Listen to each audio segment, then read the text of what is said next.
Hey, what's up, everybody? It's Matt Johnson. We are back with another episode of Real Estate Uncensored. And we've got Greg McDaniel here. We've got Gene, the evil bald ninja Volpe is here. We don't have any guests, so was not able to make it today. So it just leaves the three of us, the three amigos, to hang out and talk about stuff. So we're going to talk about connecting with prospects in a more natural way when you're on the phone with them, whether it's a cold call or not.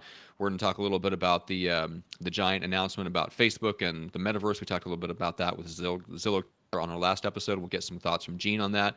And then we'll talk about how to really hit your goals next year. There's a lot of agents that are setting the goals right now, and I was talking to a friend of mine that coaches agents, and we're going to share some of the things that he's noticed on individual one-on-one accountability calls with agents coming towards the end of the year, and some mistakes that you might be making that you can avoid in your goal setting for next year. So, first of all, Greg McDaniel, the junior grandmaster in the co-pilot seat where you so belong. What's up today?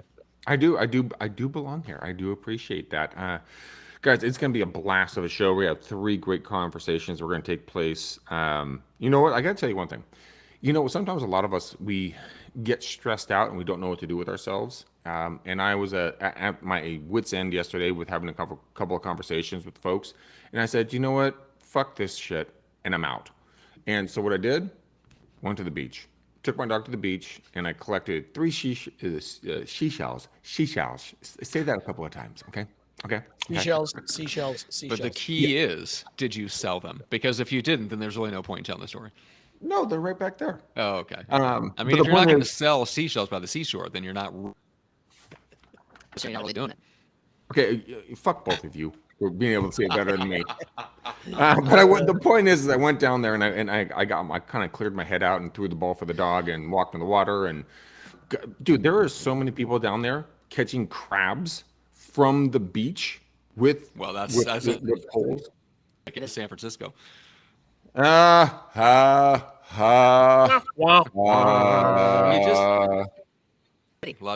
of dating going on. Oh my God. Shut up. Let's move forward. This is where you say, speaking of crabs, let's welcome Gene. Yeah, exactly. And welcome Gene Krabby. I mean, Gene Volpe. Come on in. What's up, boys? How's your Friday going so far? Dude, it's going very well. Drinking water, hanging out with you guys, having some fun, recording podcasts, negotiating $5 million worth of deals today. Oh, okay.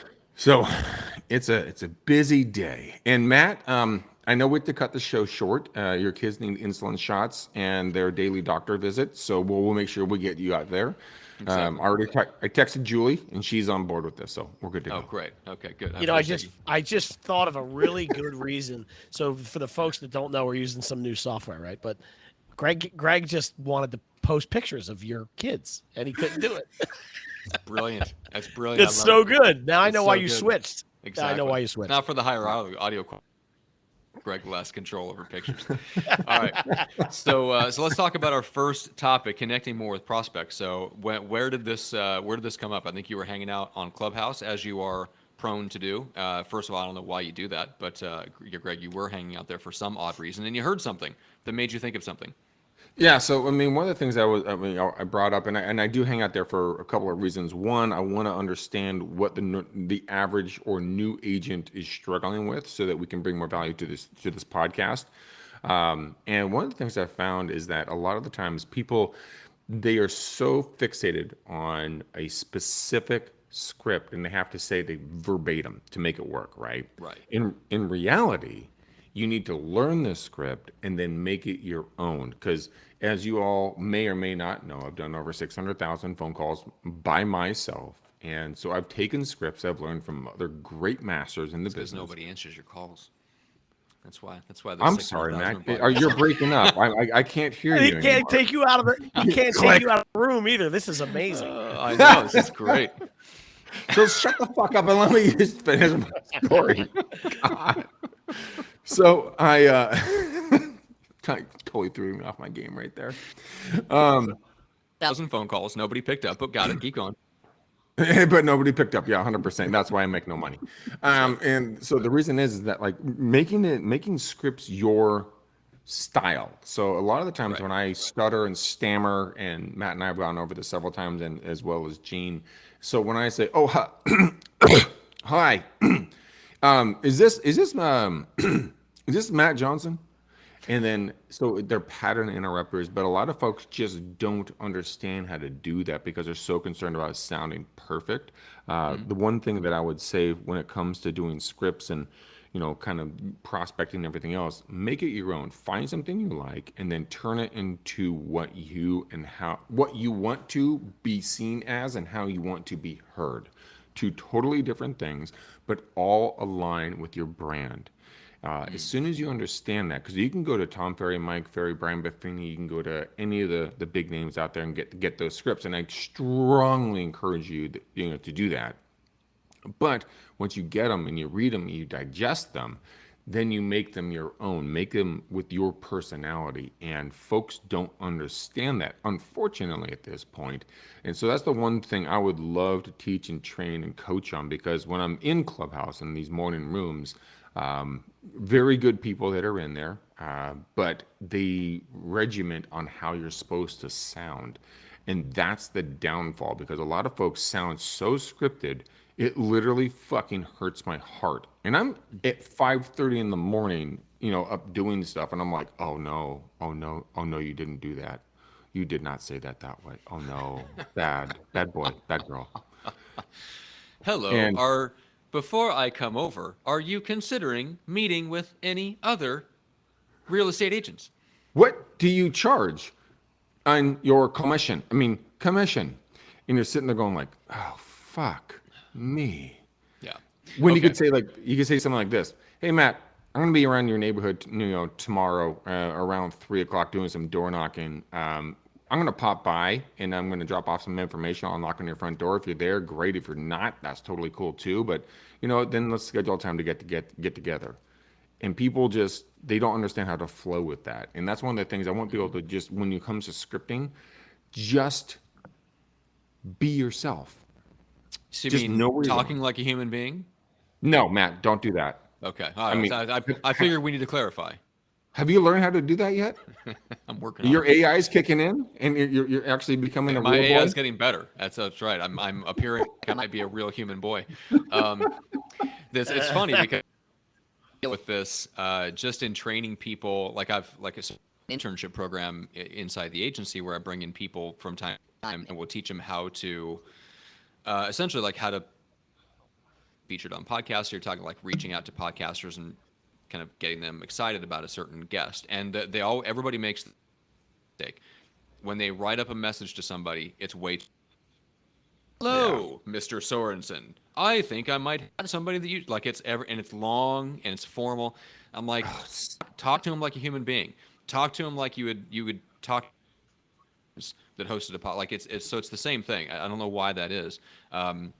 But it also So goes Matt, to why. give me an idea of like, if you were gonna get on Gene's podcast, how would you write him an email? I wouldn't have him, by the way, but go ahead. Definitely have not been on Gene's podcast already. He did a 2-part episode. Oh no, yeah, no, never. Never. So you definitely can't find it at marketing. Okay, He actually has not had me on the show. Just so you know, that's because You you're not a curse too marketer. much. Lorraine is a wholesome woman. I don't know what the fuck you're talking about. That wouldn't be Okay. surprised. Okay. So how would I get on Gene's show? So first of all, I would have someone else pitch me, and here would be the pitch. Like, hey, Gene, came across your show through Greg McDaniel. Matt's been doing some things with him for a long time. Seems like he might run in some of the same circles. We just thought Matt would be a good guest for you. He's been doing XYZ. He talks about, marketing for introverts and how to become micro famous as an expert. It seems like that kind of message might resonate with part of your audience because it looks like you're speaking to XYZ about marketing. If it's a good fit, let us know. We can make the intro. Just let me know if you're open to the idea. I love you. That's a good pitch email. I would I'd say do it. I would respond promptly as myself and say, denied. As yourself. No, listen. I want to say something. Like, I'm going to say this. You guys know I hate talking on the phone. It's one of my, I just hate it. As much as Matt hates talking to people, double that. That's how much I hate talking on the phone. I hate scripts. I'm such an anti-script guy. Like, when I say that, I'm talking about from anything. Like, when I was the best man at my brother's wedding, my wife was like, "Where's your best man speech?" And I was like, "Right here in the old noggin." Like, there's no notes. When I go and present, I always say this: you never know what you're going to get out of me, right? Because I don't know what I'm going to get out of me until I get up there. right? So there's never, I'll have some bullet points, right? Things that I definitely want to key in on, but the content comes after. When I do my videos, I have done one video that was scripted, and if I showed it to you, you both would laugh at me because it looks painful because you can see that it's scripted. Like, here's the difference between people that are good and bad at scripts. People that have scripts aren't reading off a script. What they're doing is talking to you about something that they know about, right? Like what Matt just did was probably at one point or another a script, but he doesn't need a script anymore because he has a cadence, because he has a presentation, and there's no like, wait, what do I say? How do I answer that question? If I said to Matt, listen, this all sounds great, but why would I want to bring you onto my show? What are your credentials? I would be willing to bet that he's not going to go, hold on, let me go to page 18 for real quick. Let me get to page 18. He's going to go, all right, boss, you want to know what my credentials are? Here it is. And then he goes, how you like me now? And I go, okay, I'm going to have him on the show, right? So, like, for me, a script is painful. It makes my asshole pucker. Like, I hate it. And you can see it. You can see it. Like, you see it. I can't stand that. Terrible sales comes from that. And the minute I sense that you're on a script, I'm out, dude. I just can't do it. It's not something that I don't know. That's where I'm staying. No, Okay, I'm with you. Yeah, I'm so with you. I practical. mean, Let's get practical real quick because we don't have a ton of time. So right. so we've talked about just how bad it is to be scripted.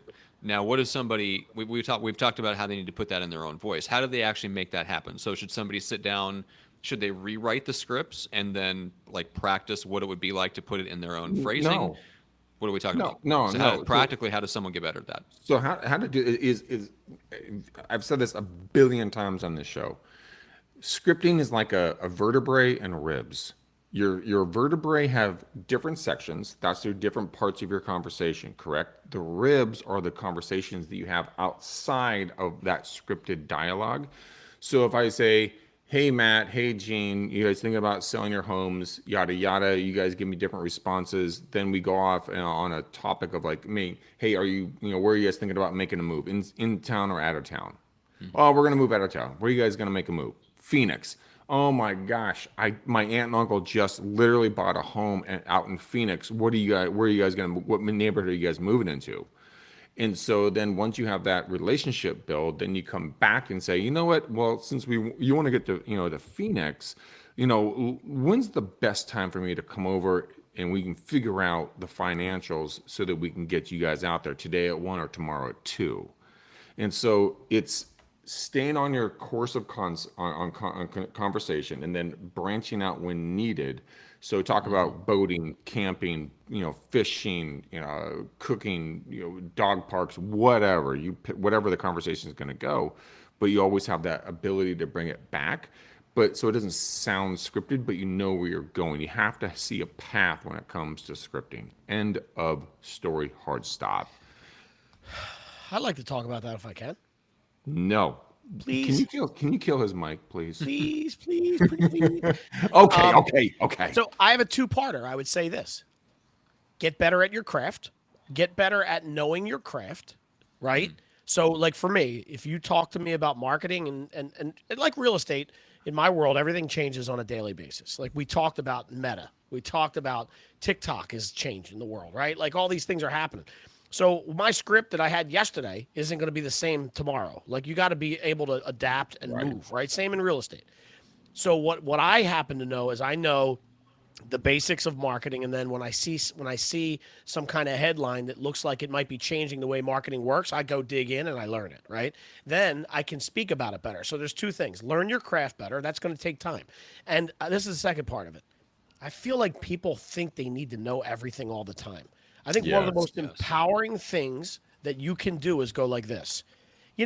That's a fucking great question. I'm actually not sure, but if you give me 15 minutes, I'll find somebody that knows the answer to that. Like for me, I'll take that all day over you lying to me about you knowing an answer, right? Yeah. Like when I was in IT, I would say to people all the time, like ask them a question about frame relay or IP. And the ones that went like this, oh, it's 6 + 2 + 3. Yeah, wrong. You're out. Like already, I'm out. I might be 6 minutes into the interview. You just lied to me about your knowledge. If you would have went like this, that's a good question, but I can learn it quick. I would have hired you on the spot. Like I feel like you got to do two things: learn your craft, and until you know your craft inside and out, where you can hold a conversation like that off script, be okay with having somebody at your back going, I'll help you. Right, find a good partner that knows the game. Call Greg McDaniel and go, dude, I'm doing these cold calls, but I'm nervous. I've been doing this 3 weeks, right? Will you help me? Now Greg won't. Greg won't because he's a mean old man. But I there's will somebody out too. there that- You will? bald son of a bitch. 915-925. You got that reversed. Oh, But okay. sure. Okay. But you feel me on that, right? Like learn your craft so well inside and out that you can hold conversations at any dinner table. And until that point, be okay with not being able to answer the question immediately and asking for help. That's okay. If you lose a potential buyer or seller because you didn't know the answer to one of their questions, it wasn't going to work out anyway. Dude, I think what you're saying right there is so absolutely incredibly important. And the fact of the matter is, it's so simplistic. There's a TV show that I'm hooked on right now. And the thing is, well, I'm going to say what it's Criminal Minds. I love watching Criminal Minds. The one thing about the character, I love that show. Gosh, I mean, Hotch, who is the head honcho in the show, the thing about him I like the most is that he is so brutally honest on everything that he answers. If someone asks him a question, he will tell you the complete truth. And that's what a lot of people are missing in society right now, because we want to be perfect. We have to be on our game. We can't be imperfect. But if you come across and be like, you know what, Matt, that's a phenomenal question. I've never been asked that before. I will get back to you by the end of the day. My deepest apologies for not understanding the answer to that. Would that be okay with you? Now, if I said that to you, Matt, and that was a real scenario, what would your thoughts be if I did that to you? It would depend, but yeah, it's way better to be authentic, and I think you should know, like, that this should just be off the tip of your, off the tip of your tongue. Then I would respect that more. Like, I respect confident enough because they do know their stuff that when I stump them with a question, they go, yeah, that's a good question. I'd have to do a little bit of research. Or, honestly, like, I've had people also just say, I don't have a strong opinion on that. Like, I just don't. Like, I have a strong opinion. Don't have a strong opinion on that. I'm like, okay, great. I have so many jokes. I'm just going to shut up right now. But, well, look, we know I have the strongest opinion. I mean, come on. Oh God, yeah, you do. Yeah. But you hold them back in that deep little coal heart of yours. I do. And we love you for it. If people only knew what was actually going upstairs, nobody would want to talk. Well, that's why you're not. Except for the libertarians, they'd want to talk to me. That's why you're not on a serial killer show yet, because I mean, you've kept it to yourself. That's right. I like how you qualified that. That was good. Yeah. Yeah, but I think it's yeah. It's hard to be like as a newer agent, especially, or if you're an experienced agent that all of a sudden you're in an area that you're not familiar with, or maybe you pick up and move across the country. Like, a couple of our viewers years ago just picked up and moved to Nashville, and like, well, hey, like, how do we rebuild? We don't know the area. It's like, well, I mean, you've got some homework to do, But honestly, if you're doing a listing presentation in a new city, or you're fairly new, you don't have to know everything. I wish I would have known this back in the day too. You absolutely don't have to know everything. You have to know how to speak from a place of confidence when you don't know something, and go, yeah, that's a great question. I mean, and then I'll find the answer, or I will form it after I did some research on it.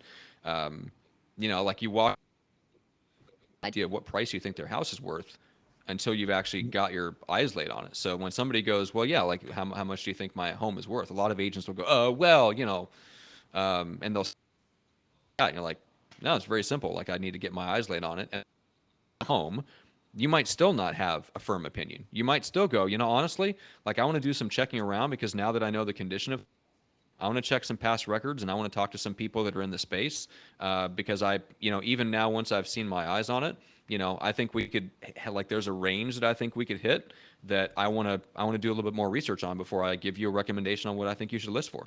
Like, there's nothing wrong with saying something like that. I was literally doing that last night. I was at my friend Bob's house, and we're talking about a 5-unit building he has listed, and the buyer came in, or the seller came in, and so I was kind of baiting him a little bit on different conversations and asking different questions. And then we talked about Bob selling his house, and that came around a whole nother conversation. But it's exactly the same thing. When you're doing scripting, it's all about questions and how you ask them. So I asked this seller, I said, So you want to sell your 5 units? Is that correct? Yeah, I want to sell them. Gave me a huge answer behind that, which I'm not going to go into.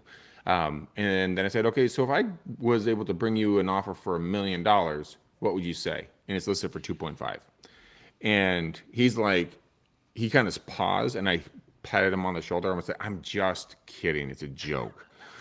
You know, what would I mean if I brought you an offer for 2.3? You know, question mark, uptick on the vocals. Would you look at it? And he said, yeah, definitely. And the funny thing is that I have a buyer that's writing me a letter of intent for $2.3 million. So I knew I could throw that number out. And he said he would do it. But the reason why I'm saying this is that it was all scripted. I knew exactly where I was leading him. He just didn't know he was being led. And that's the interesting part about scripting. It's not following a script, but understanding the conversation and the other human being that you're talking to. So it's mirroring and matching. You know, are you going to be super upbeat and excited? Or are you going to be like, so I just smoked a huge blunt and I want a Snickers. Should we talk about real estate right now?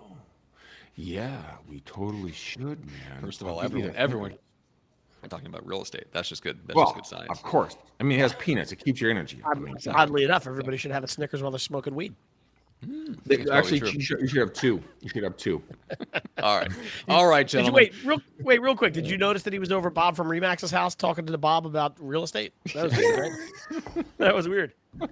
He's actually with Coldwell, but I have laughed about that several times. I'm like, fuck, is it Bob from Remax? Son of a bitch. Finally, we meet in person. Okay, Yeah, so it's you. exactly. Hello. Cue the Western Showdown music. Okay, Gene, where we have limited time. Gene, what's the best way to reach out and connect? Yeah, go, get out to genevolpe.com. My calendar's there and all my connections to my social media. Just connect with me. Yeah, the esteemed bow tie man himself.